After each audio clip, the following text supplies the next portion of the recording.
একটি অন্ধকার রাত। মক্কার আকাশ নিস্তব্ধ, কিন্তু সেই রাত্রি ছিল ইতিহাসের সবচেয়ে গুরুত্বপূর্ণ রাতগুলোর একটি। সেই রাতেই শুরু হয় এমন একটি যাত্রা যা শুধু দুইজন মানুষের পালিয়ে যাওয়া ছিল না, বরং এটি ছিল ইসলামের ভবিষ্যৎ রক্ষার এক মহাপরিকল্পনা। মক্কার কুরাইশ নেতারা সিদ্ধান্ত নিয়েছিল তারা যে কোনো মূল্যে আল্লাহর রসুলকে হত্যা করবে।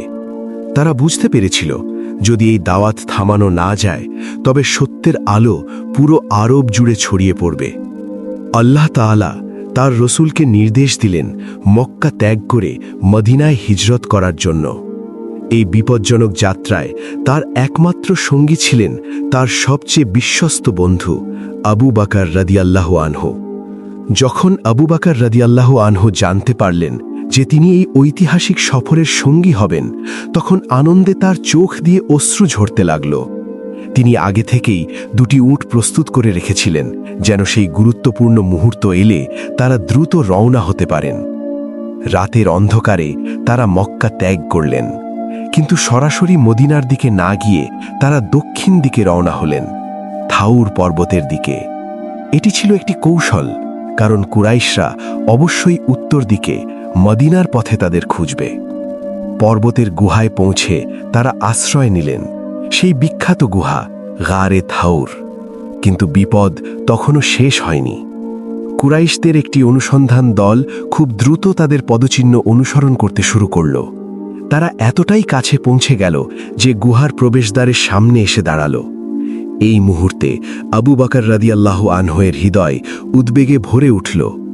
তিনি রাসূলুল্লাহ সাল্লাল্লাহু আলাইহি ওয়াসাল্লামকে বললেন, যদি তারা তাদের পায়ের নিচে তাকায় তবে আমাদেরকে দেখতে পাবে।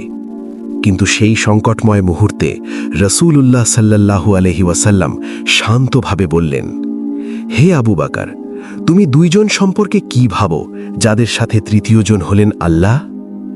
এই কথাগুলো কেবল সাহসের কথা ছিল না, এটি ছিল পরিপূর্ণ ঈমানের প্রকাশ। আল্লাহ তাআলা তার অদৃশ্য সাহায্য দিয়ে তাদের রক্ষা করলেন। হাদিস ও ইসলামী বর্ণনায় উল্লেখ আছে, গুহার প্রবেশপথে একটি মাকড়সা জাল বুনে দেয় এবং একটি কবুতর সেখানে বাসা বানায়।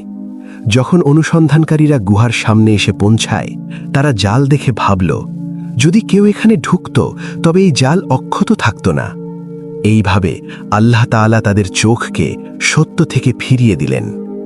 3 দিন পর্যন্ত রাসূলুল্লাহ সাল্লাল্লাহু আলাইহি ওয়াসাল্লাম এবং আবু বকর রাদিয়াল্লাহু আনহু সেই গুহার ভিতরে অবস্থান করলেন। এই সময়ে আবু বকর রাদিয়াল্লাহু আনহুর পুত্র আব্দুল্লাহ গোপনে খবর নিয়ে আসতেন, আর তার দাস আমির ইবনে ফুহায়রা ছাগল নিয়ে এসে তাদের জন্য দুধ সরবরাহ করতেন।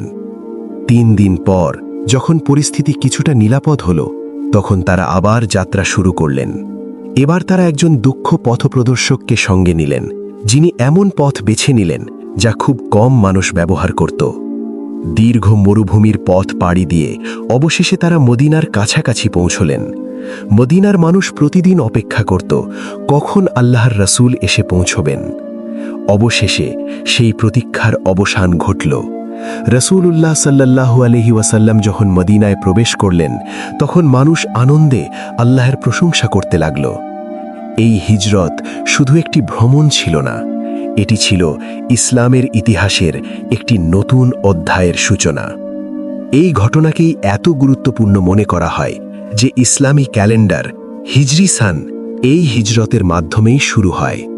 এটি আমাদের শেখায়, যখন একজন মানুষ আল্লাহর উপর সম্পূর্ণ ভরসা রাখে, তখন পৃথিবীর সবচেয়ে বড় বিপদও তার ক্ষতি করতে পারে না, কারণ আল্লাহ তার বান্দাদের রক্ষা করার জন্য অদৃশ্যভাবে কাজ করেন।